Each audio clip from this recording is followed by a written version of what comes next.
సప్తాంశ చక్రం వర్గ చక్రాల నుంచి మాట్లాడుతున్నాం. ఈ 16 షోడశ వర్గులు డివిజనల్ చార్ట్స్ అన్నీ కూడా ఎందుకు చేస్తున్నాం అంటే మనం ఒక నాలెడ్జ్ బేస్ ఉంటుందని చేస్తున్నాము. కానీ ఇదేమి నేను ప్రాక్టీస్లో అంటే యూజ్ చేయను అనమాట. నేను వేదిక్ వెస్టర్న్ కేపీనే ఫాలో అవుతాను. కానీ ఎందుకు చేస్తున్నా అంటే జస్ట్ ఒక అవేర్నెస్ ఉండాలనే ఉద్దేశంతో చేస్తున్నాం. ఓకే, ఇది జస్ట్ చూసి వదిలేస్తే చాలు ప్రస్తుతానికి. ఓకే, సప్తాంశ చక్రం దేని గురించి చెప్తుంది అని అంటే రాశి చక్రాన్ని 7 భాగాలుగా చేసుకుని సప్తాంశ చక్రం చేశారు. అంటే పిల్లలు ఎలా ఉంటారు, పిల్లలతో ఎలా ఉంటుంది రిలేషన్షిప్ అనే దాని గురించి ఇది చెప్తుంది స్ట్రైట్ ఫార్వర్డ్గా. మన తల్లిదండ్రులతో మనం ఎలా ఉంటాం అనేది చెప్పేది D12 అనమాట. అది అంటే వాళ్ళని మనం ఎలా చూసుకుంటాం అదంతా అది చెప్తుంది. మనం మన పిల్లలతో ఎలా వ్యవహరిస్తాం, వాళ్ళతో బాగుంటామో, పిల్లలు ఎప్పుడు కలుగుతారు, ఇలాంటి విషయాలు చెప్పడానికి సప్తాంశ చక్రం. ఎందుకంటే సప్తమ స్థానం కళత్ర స్థానము, తర్వాత వైవాహిక జీవితం వీటి గురించి చెప్తుంది కదా. సో మ్యారేజ్, మ్యారిటల్ లైఫ్ దీనికి సంబంధించిందే కాబట్టి ఈ సప్తాంశ చక్రం. ఈవెన్ ఏమైనా మెడికల్ సంబంధించి ఏమైనా ప్రాబ్లమ్స్ ఉన్నాయా అంటే ఒక్కోసారి ఏంటంటే స్త్రీ జాతకంలో కానీ పురుష జాతకంలో కానీ సంతానానికి సంబంధించి జననాంగాల సమస్యలు ఒక్కోసారి ఏర్పడుతుంటాయి. అలాంటి విషయాలు కూడా దీనిలో చెక్ చేస్తూ ఉంటారనమాట. ఇదంతా ఓన్లీ థియరిటికల్గానే నేను ఎక్స్ప్లెయిన్ చేస్తున్నాను, ప్రాక్టికల్గా నేను ఇంప్లిమెంట్ చేయట్లేదు కాబట్టి కొంతవరకు బేసిక్గా ఓవర్వ్యూ ఇద్దాం అనుకుంటున్నాను. కానీ నాకు తెలిసిన ఇంకా కొన్ని కాంబినేషన్స్ అవన్నీ కూడా సంతానానికి సంబంధించి కొన్ని చెప్తాను. Okay right. మామూలుగా ఇప్పుడు చార్ట్ వేసుకుని మనం అది కాంబినేషన్స్ మాట్లాడుకున్న తర్వాత D7 సప్తాంశని ఎలా డివైడ్ చేశారు, కొంత ఫార్మాట్ ఉంది, వీళ్ళకి ప్రొసీజర్ ఉంది. దాని ప్రకారం ఎలా డివైడ్ చేశారు, ఎలా చెక్ చేయాలి, చెక్ చేయాల్సిన రూల్స్ అన్నీ మనకు తెలుసు కదా. 6, 8, 12 దుస్థానాల్లో ఉండకూడదు గ్రహాలు, మిగిలిన ఎక్కడ ఉన్నా కూడా పర్వాలేదు. ఓకే సరే చూద్దాం.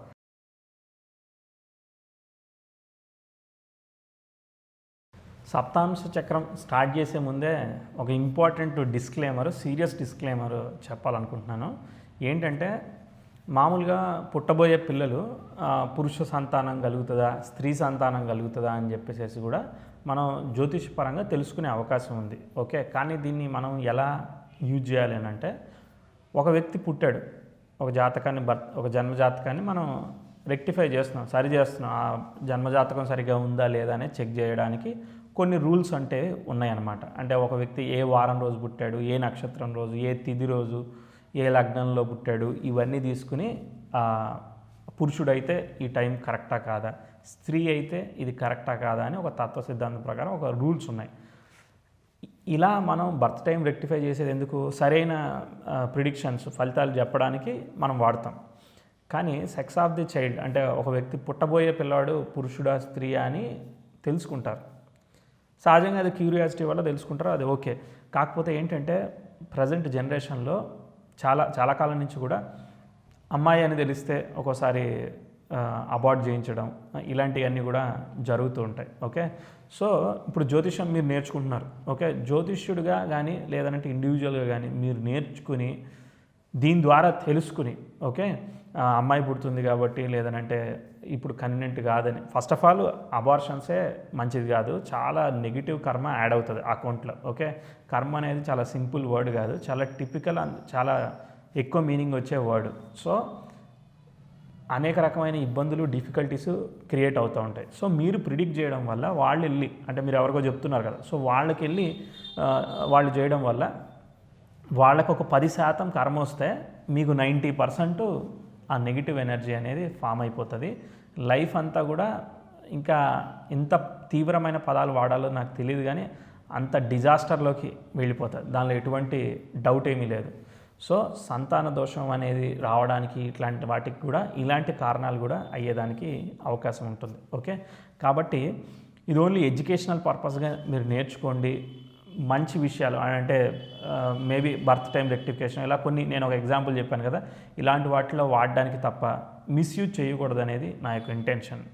ఇంకోటి ఏంటంటే ఇది నేను వేగ్గానే చెప్తా, క్లారిటీగా చెప్పను. ఓకే, ఇది మీరుగా నేర్చుకోండి. ఓకే, సో మామూలుగా రూల్స్ ఏమున్నాయి వెళ్లే ముందు కొన్ని కాంబినేషన్స్ చెప్తాను. ఓకే, ఏంటంటే మామూలుగా ఏ లగ్నం తీసుకున్నా కూడా ఏం జరుగుతుందో చెప్తా, ఊరికే బేస్ పాయింట్ చెప్పి మనం కాంబినేషన్స్కి వెళ్ళిపోదాం. ఫస్ట్ లగ్నం లగ్నంలో అన్ని రకాల భావాలు కనెక్ట్ అవుతాయి. చూస్తే మన లగ్నం యొక్క డిగ్రీలే ఆధారంగా చేసుకునే మనం అన్ని షోడశ వర్గులన్నీ కూడా చేసుకుంటున్నాం. సప్తాంశ కావచ్చు, దశాంశ కావచ్చు, దేనిలో అయినా లగ్నమే ఇంపార్టెంట్, లగ్నమే ప్రధానమైనది. సో లగ్నం యొక్క డిగ్రీలు అంత ప్రాముఖ్యాన్ని వహిస్తున్నాయి. ఓకే, సో లగ్నం మనం చెప్తే మన తల్లిదండ్రుల గురించి చెప్పేది 9వ స్థానం, మన పిల్లల గురించి చెప్పేది 5వ స్థానం. సో 9వ స్థానం అనేదాన్ని మనం గత జన్మగా తీసుకుంటే, సో గత జన్మలో మనం చేసిన పూర్వపుణ్యానికి గాను, ఓకే, అంటే అక్కడి నుంచి అది 9వ స్థానం 5వ స్థానం అవుతుందిగా.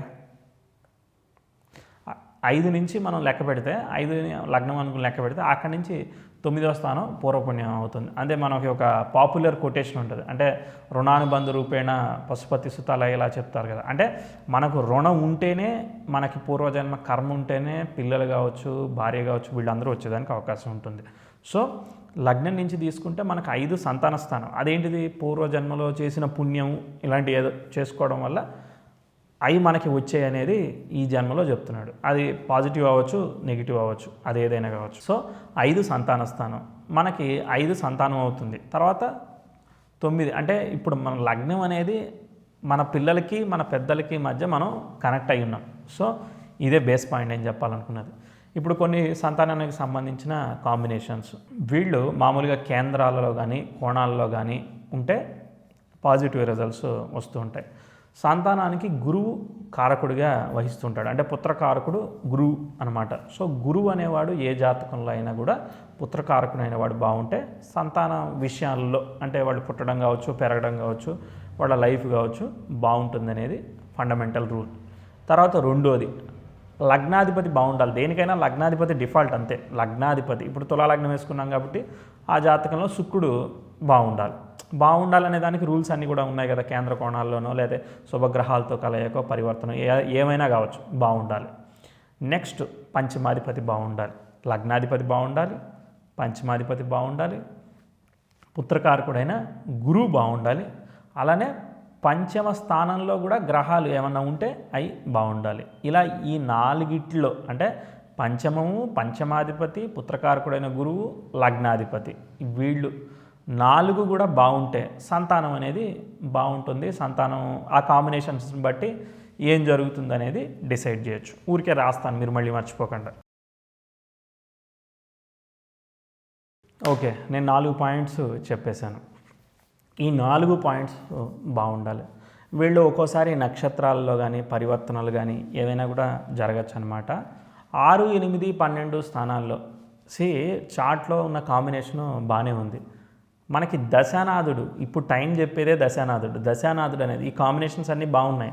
దశానాథుడు సరిగ్గా లేడు, ఓకే, అప్పుడు కొంత ఒడిదొడుగులు ఉండేదానికి అవకాశం ఉంటుంది. బాగోలేడంటే ఎలా జరుగుతూ ఉంటుందనంటే, వాళ్ళు 5వ స్థానం మామూలుగా సంతాన స్థానం కదా, 5కి వ్యయ భావంలో అంటే 4వ స్థానంలో ఉండడం ఇలాంటివి కూడా జరిగినప్పుడు వాళ్ళకి కొంత ఇబ్బందులు అనేది ఏర్పడుతుంటాయి. 4లో ఉండడమే కాకుండా వాళ్ళు ఏం చేస్తారంటే, 4 కేంద్రం మంచిదే, కాకపోతే ఒక్కోసారి కొన్ని నెగిటివ్ కాంబినేషన్స్ ఎలా ఉంటాయంటే, పుత్రకారకుడైన గురువు రాహుతో కలిసి ఉంటాడు.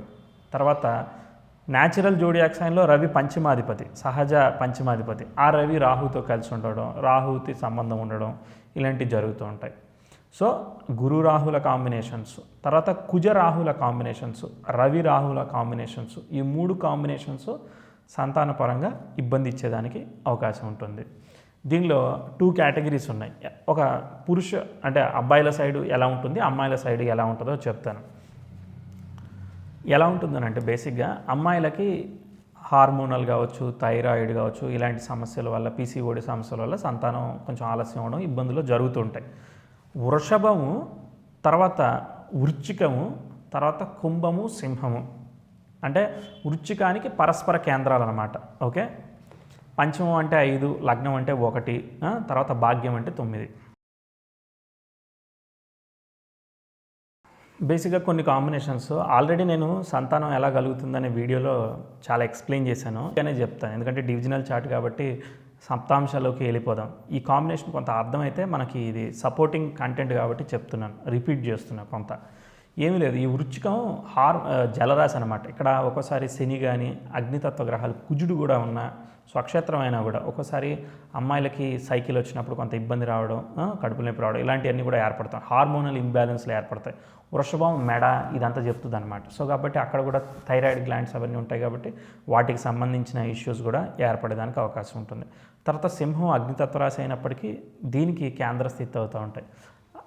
అమ్మాయిలకి ఈ ఋతుచక్రానికి అంతా కూడా మెన్స్ట్రల్ సైకిల్స్ అన్నిటికీ కూడా కుజుడు కారకత్వం వహిస్తే ఆ కుజుడు రాహుతో సంబంధం కలిగి ఉండడం, లేదంటే ఏదైనా బలమైన పాపగ్రహం శనితోనో కలిసి ఉన్నప్పుడు ఏమవుతూ ఉంటుందని అంటే వాళ్ళకి అది ఇబ్బంది అవుతూ ఉంటుంది. సైకిల్ రావడం అదంతా కొంత ట్రబుల్ ఇస్తుంది. దానివల్ల ఏంటంటే కొంచెం ఈ మెడికల్ ఇష్యూస్, హార్మోనల్ ఇష్యూస్ ఇలాంటివి ఏర్పడుతూ ఉంటాయి. తర్వాత వృచ్చికం కూడా న్యాచురల్ జోడియాక్ సైన్లో జననాంగాలు చెప్తూ ఉంటుందన్నమాట. సో కాబట్టి ఈ కాంబినేషన్స్ అన్నీ కూడా కొంత సంతానం ఆలస్యం అయ్యేదానికో లేదంటే ఇబ్బందులు ఎదుర్కోవడానికో ఏర్పడుతూ ఉంటాయి. సరే, ఓకే, అది ఒక కాంబినేషన్.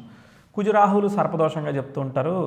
ఇదే రీజన్ మేజర్, ఇదే సైకిల్ ఇష్యూస్ ఏర్పడి కొంత ఇష్యూస్ ఏర్పడతాయి. ఇక అవి స్థానంలో ఏ స్థానంలో ఉన్నాయనేది డిఫరెంట్. అది నెక్స్ట్ ఇర్రెస్పెక్టివ్ ఆఫ్ లగ్నంతో సంబంధమే లేదు ఇవి చెప్పడానికి. ఓకే, తర్వాత ఇంకొక ఇవి ఈ హెల్త్కి సంబంధించి అన్నీ కూడా రాసులు కారకత్వాలను వహిస్తాయి. రాసులు ఏ రాసుల్లో ఉన్నాయి ఆ రాసులను బట్టి చెప్తారు. తర్వాత గురువు రాహు కంజంక్షన్, అది గురుదోషంగా చెప్తారు కదా. సో అది కూడా పుత్రకారకుడైన వాడు అఫ్లిక్ట్ అవ్వడం. రవి రాహుల కంజంక్షన్, అది పితృదోషంగా చెప్తారనమాట. అంటే రవి పితృకారకుడు కాబట్టి వాళ్ళ అఫ్లిక్షన్. తర్వాత క్షీణచంద్రుడు రాహుతో కలిసి ఉండడం, ఎందుకంటే గోచార చంద్రుడు కుజుడి మీదకి వచ్చినప్పుడు అది సైకిల్ ఫామ్ అవుతుంటుంది అమ్మాయిలు. సో కాబట్టి ఆ చంద్రుడు రాహుతో కలిసి ఉన్నప్పుడు ఒక్కోసారి ఓవర్ బ్లీడింగ్ ఇష్యూస్ ఇలాంటివి కూడా ఏర్పడుతూ ఉంటాయి. అబ్బాయిలకు వచ్చేసరికి బేసిక్గా సింపుల్ కాంబినేషన్. శుక్రుడు గనక శనితో కలిసినప్పుడు count issues, count issues, problems ఇలాంటివి ఏర్పడదు. అబ్బాయిల సైడ్ మేజర్ ఇష్యూస్ ఉండవు, అమ్మాయిల సైడే ఇక్కడ మెడికల్ ఇష్యూస్ ఏర్పడుతూ ఉంటాయి. అబ్బాయిల సైడ్ ఓన్లీ కౌంట్ ఇష్యూస్ ఒకటే కారణం అవుతూ ఉంటుంది. సరే, ఓకే, ఇప్పుడు మనకి బేసిక్ ఫండమెంటల్ మెడికల్గా ఉండే టెర్మినాలజీ కొంత ఐడియా ఉంటే ఇట్లాంటి విషయాలు మనం ఇంకా ప్రిడిక్ట్ చేయడానికి అవుతూ ఉంటుంది. తర్వాత నెక్స్ట్ ఇంకొక కాంబినేషన్ ఉంది. మనం నక్షత్రాల టాపిక్ చెప్పుకున్నాం. కృత్తికా నక్షత్రం గురించి చెప్పుకున్నాం. ఏంటిది మామూలుగా సెరగసి ఇలాంటి కొన్ని మెథడ్స్ చెప్పుకున్నాం. తర్వాత భరణి నక్షత్రం ఫిమేల్ జెనెటికల్ ఆర్గాన్ చెప్తుంది కాబట్టి అక్కడ గ్రహాలు కనుక అఫ్లిక్ట్ అయినా, అంటే అఫ్లిక్షన్ అని అంటే మనం అనుకున్న లగ్నాధిపతో, పంచమాధిపతో, గురువో, రాహువో, పాపగ్రహాలతో కలయికో, ఏ కంజంక్షనో, అపోజిషనో ఉంటాయి అన్నమాట. సో అలా ఉంటే అపోజిషన్ అంటే 180 degrees, సో కంజంక్షన్ అంటేనే కలయిక. ఇలా ఉండడం వల్ల వాళ్ళకి కొంత ప్రాబ్లమ్స్ ఏర్పడతాయి ఇర్రెస్పెక్ట్ ఆఫ్ లగ్న. రైట్, ఇక్కడికి బేస్ టాపిక్ కంప్లీట్ అయిపోయింది. సార్ మంచి యోగాలు, పాజిటివ్, ఇప్పుడు దాకా నెగిటివ్ మాట్లాడుకున్నాం కదా, పాజిటివ్. పంచమాధిపతి దశమంలో ఉండడం చాలా మంచి యోగం. అప్పుడు నచ్చిన ఉద్యోగం చేసుకోవచ్చు, సంతానం అంతా కూడా ఫేవరబుల్గా ఉంటుంది, ఇదంతా కూడా పాజిటివ్. పంచమాధిపతి బాగున్నాడు కానీ పుత్రకారకుడైన గురువు కొంత అఫ్లిక్ట్ అయ్యాడు సార్ అని అంటే mixed result. Okay, first of all పంచమాధిపతి లగ్నం నుంచి పంచమాధిపతి ఇంపార్టెంట్. ఓకే, పంచమ స్థానంలో ఏవి గ్రహాలు లేకపోతే ఇంకా చాలా బలాన్ని కలిగి ఉంటాడు. పంచమాధిపతి నక్షత్రంలో ఇంకేదన్నా గ్రహాలు లేకుండా ఉంటే ఇంకా బలాన్ని కలిగి ఉంటాడు. ఇలా మనం స్టెప్ బై స్టెప్ వెరిఫై చేసుకుంటూ వెళ్ళాలన్నమాట. స్వనక్షత్రంలో ఉండడం పొజిషనల్ స్టేటస్, ఆయన నక్షత్రంలో ఎవరు లేకపోవడం కూడా పొజిషనల్ స్టేటస్, ఆయన స్థానాన్ని ఎవరు కూడా రూల్ చేయకపోవడం ఇంకా బ్రహ్మాండం అనమాట. సో ఇలా ఒక్కొక్కటి మెట్టు లెక్కగట్టుకుంటా మనం ఓట్లు వేయాలి. దానికి వేస్తే అప్పుడు మనకి క్యాలిక్యులేషన్కి అర్థమవుతుంది. రైట్, పంచమ భాగ్యాధిపతుల పరివర్తనం, అది కూడా చాలా మంచి యోగం అనమాట. అంటే పంచమాధిపతి భాగ్యస్థానంలో అంటే 9లో ఉంటాడు, 9వ స్థానాధిపతి పంచమంలో ఉంటాడు. లగ్న పంచమాధిపతుల కలయిక, ఇది కూడా మంచి సంతానం. లగ్నాధిపతి పంచమాధిపతితో కలిసి ఉండడం మంచి తెలివితేటలు, మంచి ఆలోచన విధానం, పాజిటివ్ థింకింగ్ ఇవన్నీ కూడా ఇస్తుంది. లగ్న పంచమాధిపతులు నాకు 12లో కలిశారు సార్, 8లో కలిశారు అని అంటే దుస్థానాల్లో కలవకూడదు కదా. సో కలిస్తే కొంత ఇబ్బందులను ఇస్తూ ఉంటాయి, కానీ కలవడం మంచిదే. కానీ దుస్థానాల్లో కలిస్తే అంత ఎఫెక్ట్. సార్ ఉచ్చులో ఉన్నారు సార్ మరి దుస్థానాల్లో అని అంటే 6లో ఓకే, 8, 12 కొంచెం ఇబ్బంది. సో అది స్వక్షేత్రం అయితే కొంత ఎగ్జామ్షన్స్ ఇలా ఉంటూ ఉంటాయి. మళ్ళీ వాళ్ళ నక్షత్రాధిపతులు ఉంటారుగా, అఫ్లిక్షనా కాదని తెలిసిపోతుంది కదా. ఇప్పుడు ఫర్ ఎగ్జాంపుల్ తులాలగ్నం అనుకో, అష్టమంలో శని ఉండొచ్చు, అష్టమాధిపతి అష్టమంలో స్వక్షేత్రంలో తులాలగ్నానికి అది ఉండొచ్చు. కాబట్టి అదేమి పంచమాధిపతి అష్టమంలోకి వెళ్ళాడని డీప్గా తీసుకోలేం. ఓకే, సో ఆ నక్షత్రాధిపతులు ఉంటారు, ఆ నక్షత్రాధిపతులను బట్టి మనం కొంత అసెస్ చేస్తాం అనమాట. కానీ కంజంక్షన్ ఈజ్ కంజంక్షన్. సో ఒక ఒకవేళ అది అబ్బాయి జాతకం అనుకో కొంత ఇబ్బంది ఇచ్చేదానికి అవకాశం ఉంటుంది. సో మిగిలిన బుధుడిని ఇట్లాంటి వాటిని కూడా తీసుకుంటూ ఉంటారు. ఎందుకంటే శని బుధుల కంజంక్షన్స్ ఒకసారి నర్వ్స్ రిలేటెడ్ ప్రాబ్లమ్స్ ఇస్తూ ఉంటాయి అన్నమాట. ఓకే, ఈ సంతానానికి సంబంధించి కూడా అది కనెక్ట్ అయి ఉంటుంది. Okay, right. ఇవి కొన్ని సంతానానికి సంబంధించిన పాజిటివ్ కాంబినేషన్స్. తర్వాత నెక్స్ట్ ఒక్కోసారి ఆలస్య సంతానం కలుగుతూ ఉంటారు. పంచమంలో శని ఉంటే ఆలస్య సంతానం చెప్తారు, పంచమ రాహు ఉంటే ఆలస్య సంతానం చెప్తారు. ఎందుకంటే పెద్ద పెద్ద గ్రహాలు ఉంటే ఏమవుతుందంటే ఆలస్యం డిలేగా ఇస్తూ ఉంటాయి అన్నమాట రిజల్ట్. ఒక్కోసారి ఏంటంటే వివాహం లేటుగా అయిందనుకో సంతానం తొందరగా అయిపోవచ్చు అనమాట. ఓకే, అంటే పంచమశని అంటే లేటుగా డెసిషన్స్ తీసుకునేటట్టు కూడా చేస్తూ ఉంటాడు. సో అలానే లేటుగా సంతానం కలుగుతారని చెప్తారు. అదేమో పూర్తిగా తెలియదు, కానీ అవన్నీ క్యాలిక్యులేషన్తోనే ప్రూవ్ చేసుకోవాలి తప్ప ఇది ఒక జస్ట్ ఓపెన్ స్టేట్మెంట్. అది ఓపెన్ స్టేట్మెంట్ని సీరియస్గా కన్సిడర్ చేయకూడదు. మనం పీరియడ్స్ని బట్టి కూడా చూడాలి. సార్ పంచమంలో శని లేడు కానీ పంచమాన్ని శని చూస్తున్నాడు, పంచమాధిపతి పైన శని యొక్క దృష్టి ఉంది, ఇలాంటి కొన్ని కాంబినేషన్స్ ఎన్నైనా ఉండొచ్చు. జడ్జిమెంట్ వచ్చేసరికి ఆ దశలు, ఆ భుక్తి అంతర్లు ఇలాంటివన్నీ కూడా చూసి అవి ఎలా ఉన్నాయి, వాళ్ళు బలంగా ఉన్నారా, వాళ్ళు వీళ్ళకి ఏమైనా కనెక్ట్ అయ్యారా అనేది. 2 పోస్టర్స్ తీసుకోండి. పోస్టర్ 1 ఏంటంటే మీరు అనుకున్న కాంబినేషన్స్ అన్నీ ఉన్నాయి. పోస్టర్ 2 ఏంటంటే దశా పీరియడ్స్ అన్నీ కూడా ఎలా కనెక్ట్ అయ్యాయి వీటితో. యోగం బాగుంది, ఓకే, మీరు ఇల్లు కొంటారు, సూపర్, వెరీ గుడ్. ఎప్పుడు కొంటారు, ఆ టైం అనేది బాగుండాలి. ఆ టైం అంతా కూడా ఇక్కడ రెఫర్ చేసి మనం రెండింటిని కూడా క్లబ్ చేయాలి. అప్పుడే మనకి విషయం అనేది డిసైడ్ అవుతుంది. ఓకే, ఇక సంతానం గురించి బేస్ పాయింట్ని నేను కంక్లూడ్ చేస్తాను. అంటే కాంబినేషన్స్ ఏంటి, పాజిటివ్ ఏంటి, నెగిటివ్ ఏంటిది, మెడికల్ టర్మినాలజీ ఏంటిది, ఇవన్నీ కూడా కొన్ని చెప్పేశాను. ఇప్పుడు మన సాంప్రదాయ జ్యోతిష్యంలో సంతానం గురించి వీళ్ళు ఏం చెప్పారో D7 ఎలా అనలైజ్ చేస్తున్నారు అనేది వెళదాం. ఓకే, మొత్తానికి చిన్న క్యాలిక్యులేషన్ ప్రొసీజర్ని రాశాను.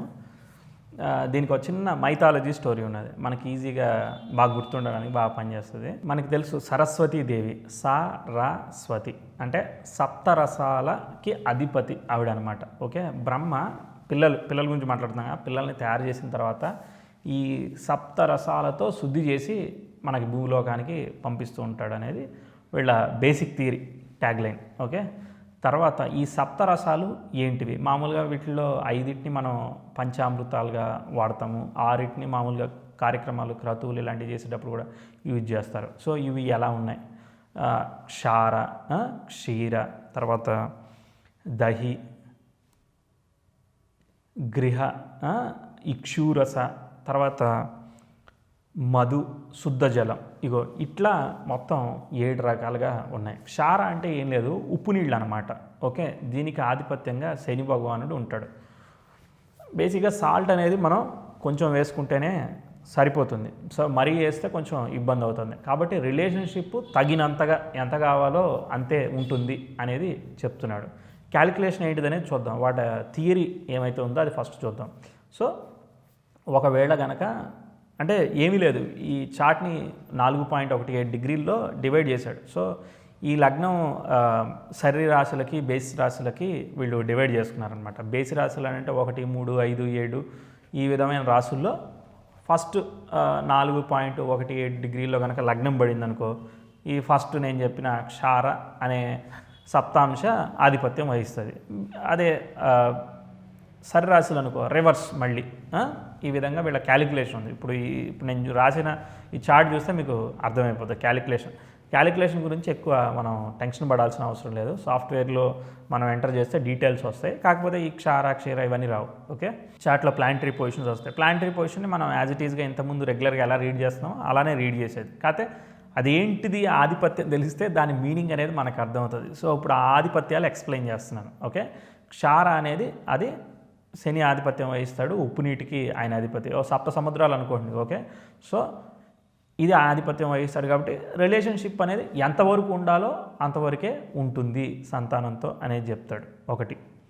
నెక్స్ట్ ఏంటి, క్షీర అని అంటే మనము పాలు అన్నమాట. సో పాలతో ఎలా ఉంటుంది రిలేషన్షిప్, చాలా బాగుంటుంది, అఫెక్షనేటెడ్గా ఉంటుంది. కుజుడు ఆధిపత్యం వహిస్తున్నాడు కాబట్టి కావాలని తపన పడడం ఇవన్నీ కూడా పాజిటివ్గానే ఉంటాయి. అంటే మనం పిల్లల కోసం చాలా కాన్షియస్గా ఉంటాం. కుజుడు ఎలాంటి మనస్తత్వం, ఇంక్లినేషను, తర్వాత దాని మీద మనకి బాగా విపరీతమైన భావన ఇస్తూ ఉంటాడు. కాబట్టి మనకి దాని మీద పాజిటివ్ రిలేషన్షిప్పే ఉంటుంది కుజుడు. అంటే మీరు మిస్అండర్స్టాండ్ చేసుకోండి, పంచమ కుజుడు అలాంటివి ఏమీ డైవర్ట్ అవ్వకండి. ఓకే, జస్ట్ ఇవి ఎలా ఫామ్ అవుతున్నాయో సప్తాంశలో దానికి ఆధిపత్యాలుగా కొన్ని ఇక్కడ పెట్టారు, దాని తగ్గట్టుగా రిజల్ట్ చెప్తున్నాడు. ఓకే, ఇదంతా మీరు ప్రాక్టీస్ కావాలంటే చేసుకోండి. నెక్స్ట్ దహి, పెరుగుతో బాగుంటుంది కదా రిలేషన్షిప్. పెరుగు కూడా మనం కన్వీనియంట్గానే ఫీల్ అవుతాము, పాజిటివ్గానే ఉంటుంది. సో పాలు, పాల కన్నా పెరుగు, ఇది కూడా పాజిటివ్గానే చెప్తాడు. తర్వాత గృహ, నెయ్యి కూడా బాగానే ఉంటుంది. సో ఎంత కావాలో అంత పడుతుంది, అది పాజిటివ్గానే రిలేషన్షిప్. గృహ, నెయ్యికి గురువు ఆధిపత్యం వహిస్తున్నాడు. ఇంతకుముందు చెప్పిన పెరుగుకి శుక్రుడు ఆధిపత్యం వహిస్తున్నాడు. సో అది కూడా బాగానే ఉంది. నెక్స్ట్ ఇక్షురస అంటే చెరుకు రసం అనమాట. చెరుకు రసం ఏంటిది? మామూలుగా మనం చెరుకు రసం కావాలంటే బాగా పిప్పి చేస్తే, క్రష్ చేస్తే కానీ మనకు చెరుకు రసం అనేది తొందరగా రాదు. చెరుకు రసం బాగానే ఉంటుంది కానీ మదనం చేయాలి, అంటే మీరు కొంచెం పట్టుబట్టి సాధించుకోవాల్సింది ఉంటుంది. తర్వాత చాలా హ్యాపీగా ఉంటుంది. అంటే మొదట్లో ఏమన్నా చిన్న చిన్న ఇబ్బందులు రావచ్చేమో కానీ సంతానంతో, రిలేషన్షిప్ పరంగా ఏమన్నా, తర్వాత బాగానే ఉంటుందనేది వీళ్ళ కాన్సెప్ట్ అనమాట. తర్వాత నెక్స్ట్ మధు అని అంటేనేమో తేనె అనమాట. ఓకే, తేనె ఎలా ఉంటుంది? తేనెతో చాలా పాజిటివ్గా, స్వీట్గా ఉంటుంది. మనం ఎంత కావాలంటే అంత తినచ్చు, చాలా ఫ్రెండ్లీగా ఉంటుంది. సో దీనికి కారకత్వం రవి వహిస్తున్నాడు. తర్వాత శుద్ధ జల అంటేనేమో మంచినీళ్ళు. అంతే, ఈ మంచినీళ్ళు ఏంటి, క్లీన్గా, ట్రాన్స్పరెంట్గా ఉంటాయి. మనం మంచినీళ్ళు ఖచ్చితంగా అవసరం, కాబట్టి ఇది పాజిటివ్గా ఉంటుంది. సో ఈ సప్తాంశ చక్రం మనం పిల్లలతో ఎలా ఉంటామని చెప్తాం, మనం తల్లిదండ్రులతో ఎలా ఉంటాం అనేది మళ్ళీ అటు D12 ద్వాదశాంశకి వెళ్ళి చూడాలి. మనం తల్లిదండ్రులను ఎలా చూస్తాం, లేదంటే తల్లిదండ్రులతో మనం ఎలా బిహేవ్ చేస్తాం, ఇలాంటివన్నీ కూడా అది చెప్తుంది. అంటే ఈవెన్ ఒక్కోసారి దోషాలు ఏర్పడతాయి కదా, ఆ దోషాలకు కూడా దానిలో కాంబినేషన్స్ మనకి ఏ దుస్థానాల్లో ఉంటే నెగిటివ్గా ఉంది, ఇక్కడ ఏదో ప్రాబ్లంగా ఉంది అర్థమవుతుంది. సో కాబట్టి మనం సవ్యంగా నడుచుకోవాలి. ఈ ఆస్ట్రాలజీ అంతా కూడా ఏంటంటే మనం రైట్ వేలో వెళ్ళడానికి ఒక గైడెన్స్, మొత్తం మాడిఫికేషన్ కాదు, కానీ ఈ విధంగా ఫ్లో ఉంది అని మనం అర్థం చేసుకోవడం. ఓకే, సో ఈ విధంగా వీళ్ళు క్యాలిక్యులేషన్ని మొత్తం 7 రకాలుగా డివైడ్ చేశారు. మళ్ళీ రివర్స్లో, సరిరాశులు అయితే రివర్స్లో, బేస్ రాశులు అయితే స్ట్రైట్గా 4.1 ఇంటూ డైరెక్ట్ మీరు 7 ఎంటర్ చేసి, సో నాకు 30 డిగ్రీలు రావట్లేదు అనకండి. ఈ 0.17 డిగ్రీస్ అనేది 60తో క్యాలిక్యులేట్ చేస్తారు క్యాలిక్యులేషన్లో, అందుకోసం మనకి అవి రావన్నమాట. సో 17 + 60 అయ్యిందనంటే మనకి 1 వచ్చేసింది అనమాట, అంటే కంప్లీట్గా 1 డిగ్రీ కంప్లీట్ అయింది. సో 0.60ని 1 డిగ్రీగా తీసుకుంటారు. రైట్, మనకి ఇప్పుడు కాంబినేషన్స్ అర్థమైపోయింది కదా. సో ఎలా ఉంటుంది అనేది రిలేషన్షిప్ మనకు అర్థమైపోయింది. ఇప్పుడు మనం డైరెక్ట్గా ఎగ్జాంపుల్ చార్ట్లోకి వెళ్ళిపోదాం. ఓకే, ఎగ్జాంపుల్ అర్థమైపోతుంది. సరిరాశుల్ని, బేస్ రాశుల్ని ఇదేమి మీరు మాన్యువల్గా క్యాలిక్యులేట్ చేయని అవసరం లేదు. ఊరికే నేను 4.1 డిగ్రీలు వేసాను కదా, సాఫ్ట్వేర్లో వేస్తే వచ్చేస్తుంది. కాకపోతే మీరు లెక్క పెట్టుకోండి మాన్యువల్గా, ఇదిగో ఇది ఎలా, ఏ దానికి సంబంధించిన దానిలో పడింది అనేదాన్ని మీరు లెక్క పెట్టుకోవచ్చు. అసలు మీరు కాంబినేషన్స్ కూడా చూడకుండానే దీన్ని మీరు ఇంటర్ప్రిట్ చేయడానికి బేస్ పాయింట్ ఇచ్చేసారు వీళ్ళు. అంటే డైరెక్ట్గా ఇప్పుడు ఏదో మధు పడింది, ఓకే, ఆ మధు అనే సప్తాంశలో పడింది, అంటే తేనెకి సంబంధించిన సప్తాంశలో పడింది, అది బేసి రాశి అయింది. సో ఎక్కడ ఆ లాస్ట్ డిగ్రీస్లో ఎక్కడ ఉంది, అప్పుడు పాజిటివ్గా ఉంటుందని చెప్పేసాడు డైరెక్ట్గా, అది ఎక్కడైనా పండివ్వండి. Okay, right. ఆ తర్వాత అక్కడి నుంచి ఆ కాంబినేషన్స్ అవన్నీ చూడాలి. ఓకే, సో ఇప్పుడు నేను ఏదైతే ఇంతకుముందు 4 కాంబినేషన్ చెప్పాను కదా, పుత్రకారకుడైన గురువుని చూడాలి, ఈ మినిస్టర్ అనమాట, ఆయన చూడాలి. తర్వాత నెక్స్ట్ పంచమాధిపతిని చూడాలి, లగ్నాధిపతిని చూడాలి. అక్కడ సప్తాంశంలో లగ్నాధిపతిని, అక్కడ పంచమాధిపతిని, ఇక్కడ పంచమాధిపతిని తీసుకెళ్ళి అక్కడ చూసుకోవాలి. తర్వాత నెక్స్ట్ గురువుని కూడా చూసుకోవాలి. ఈ 4 కూడా ఇంపార్టెంట్. సార్ ఇక్కడ మళ్ళీ లగ్నాధిపతిని అక్కడికి వెళ్ళి చూసుకోవాలంటే అవన్నీ అవసరం లేదు. ఎక్కువ తీసుకెళ్ళడం వల్ల కన్ఫ్యూజనే క్రియేట్ అవుతుంది తప్ప క్లారిటీ రాదు. ఓకే,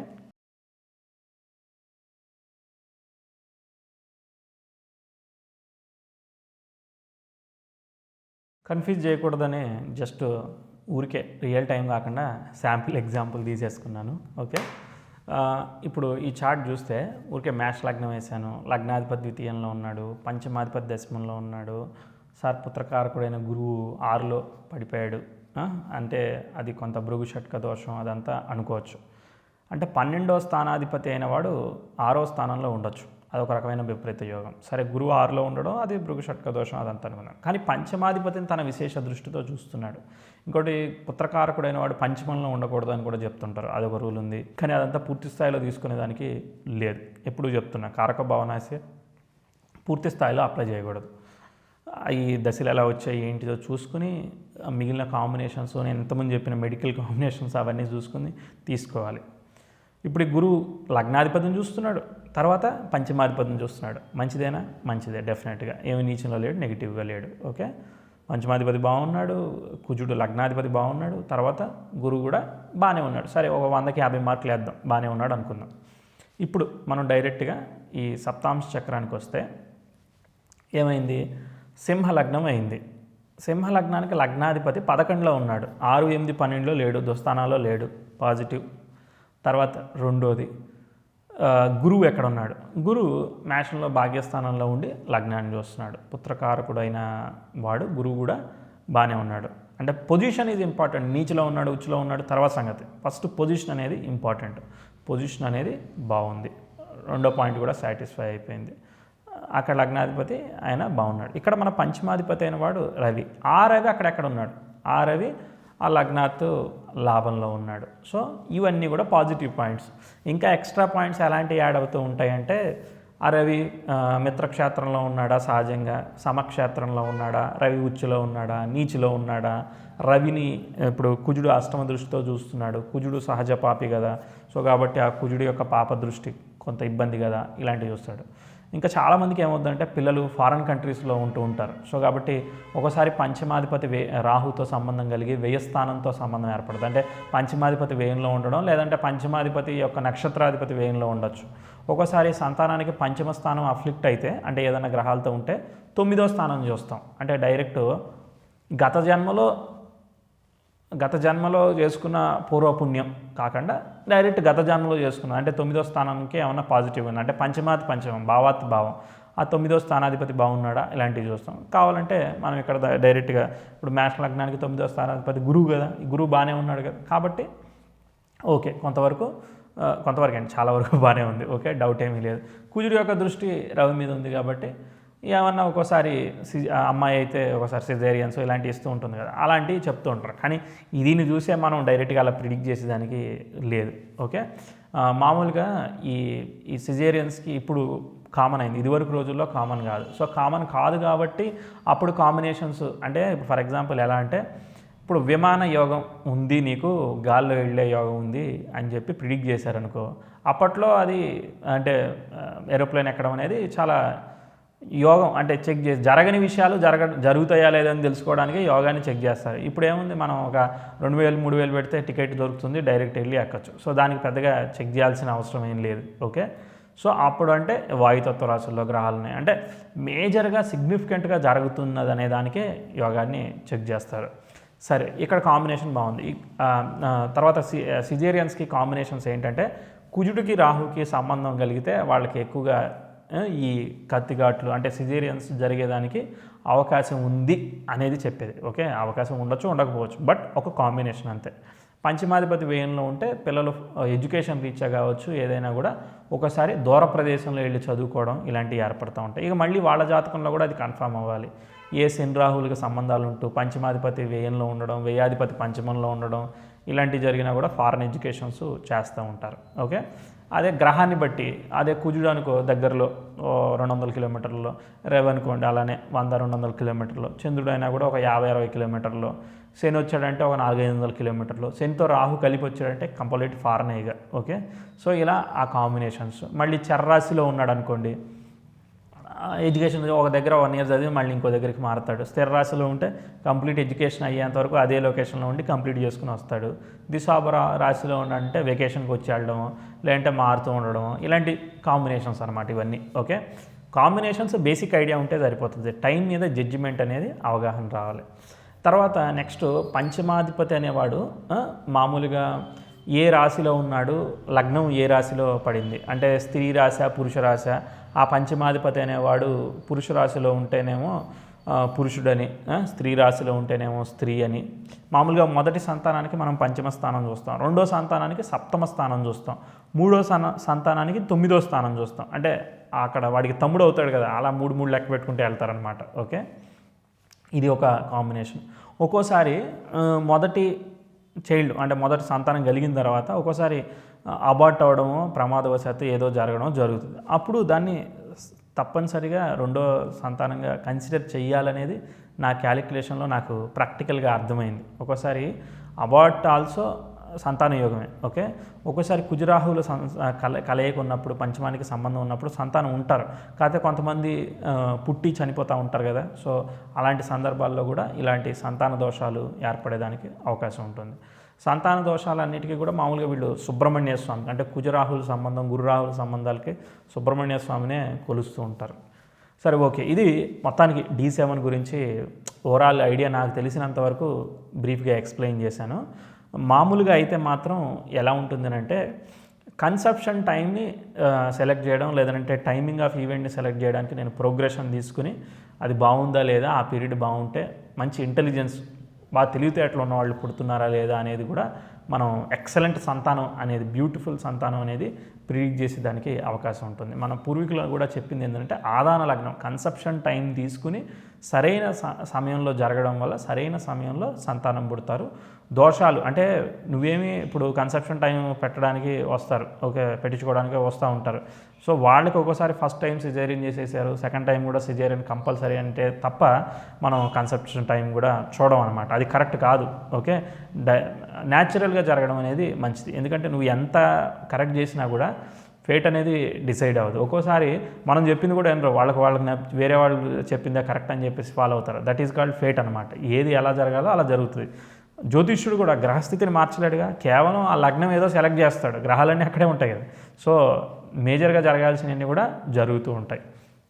రైట్, అంటే రేపు మేబీ ఈ కేస్ స్టడీస్ అయిన తర్వాత అసలు కన్సెప్షన్ టైం ఎలా పెట్టాలి, ఎలా డిసైడ్ చేస్తాము, అది సంతాన యోగాన్ని డీప్గా ఎలా అనలైజ్ చేయాలి, ఇలాంటివి చెప్తాను. సో దీనిలో అంతా కొంత బ్రాడ్ ఓవర్వ్యూ మనకి అర్థమవుతూ ఉంటుంది. ఇదేమీ తక్కువ అంటలేదు, కానీ లెందీ ప్రొసీజరు కొంత కన్ఫ్యూజన్ క్రియేట్ చేస్తుందని చెప్తున్నాను. సో నేను ఫస్ట్ ఆఫ్ ఆల్ మీకు కన్ఫ్యూజ్ అవ్వకుండా ఎక్స్ప్లెయిన్ చేస్తున్నాను, దానిలో ఏమీ డౌట్ ఏమీ లేదు. ఒక్కో దగ్గర మీరు ఆగిపోకూడదు అనేదే నా ఉద్దేశం. అంటే మధ్యలో అంటే డౌట్తో ఉండకూడదు, మనకి క్లారిటీ అనేది ఉండాలి. సో దానికోసం నేను రేపు అవి కవర్ చేసినాక మీకు కంక్లూషన్ వస్తుంది. Okay, thank you so much.